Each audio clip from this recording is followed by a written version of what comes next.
After an inspection in the engine, it was found that the crankshaft was completely shagged. Now how bad it is or not has to be determined. So here you can see me splitting the crankshaft. I haven't done an Irish bike yet that the big end hasn't been blown in.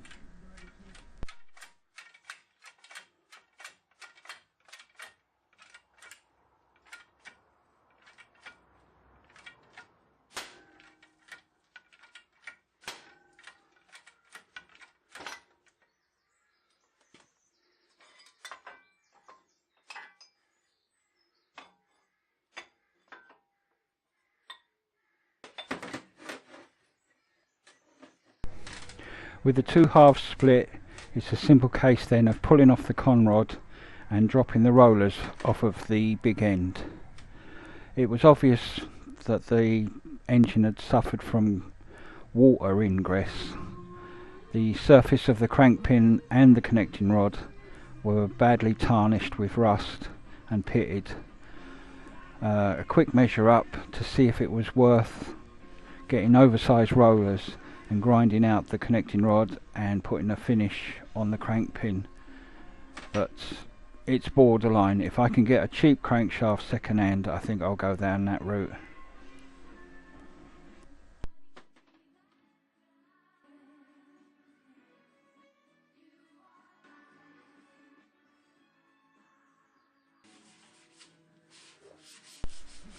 Leaving the engine to one side, waiting for bits to turn up, I decided to do a bit to the tinware.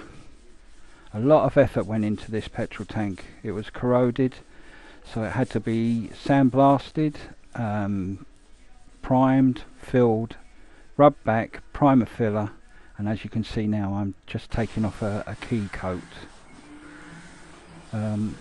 It's amazing that the inside of it is like new compared to the outside, down to the two-stroke oil I suppose.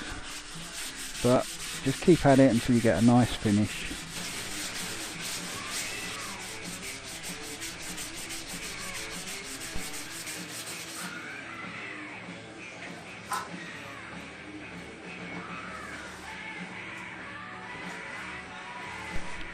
This particular year's colour scheme is maroon with two side flashes on the tank, two side panels in cream.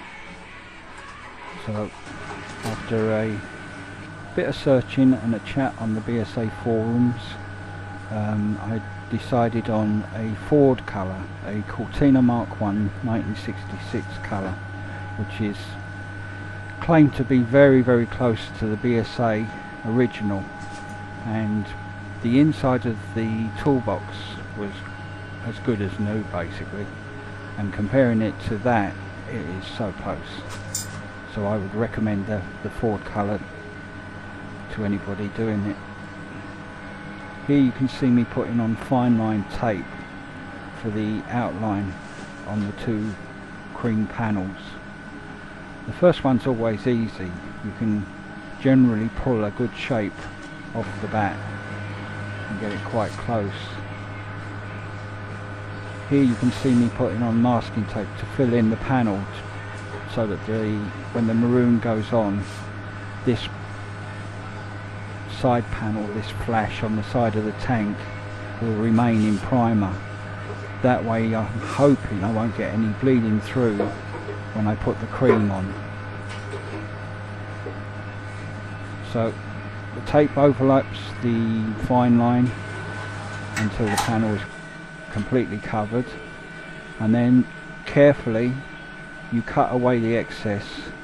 Basically you use the razor blade to run down the centre line of the fine line tape, but not pushing so hard that you cut through the fine line tape. You really just want to get through the masking tape.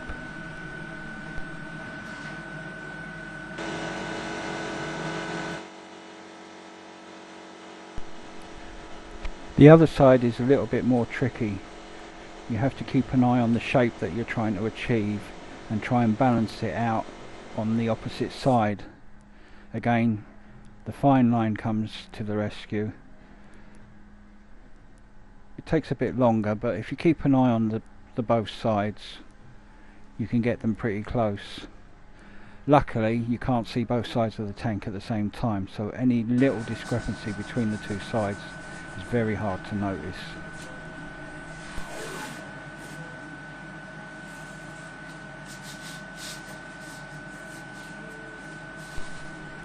Again, filling in the panel with masking tape and trimming back to the shape that you want the panel to be.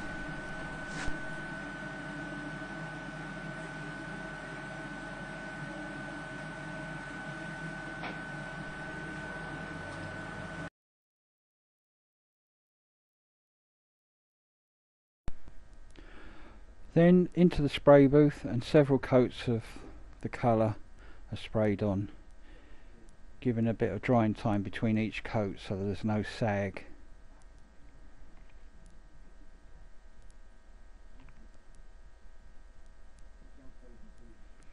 Quite a nice colour, I quite like it. The rest of the stuff was done in exactly the same way and left up to dry.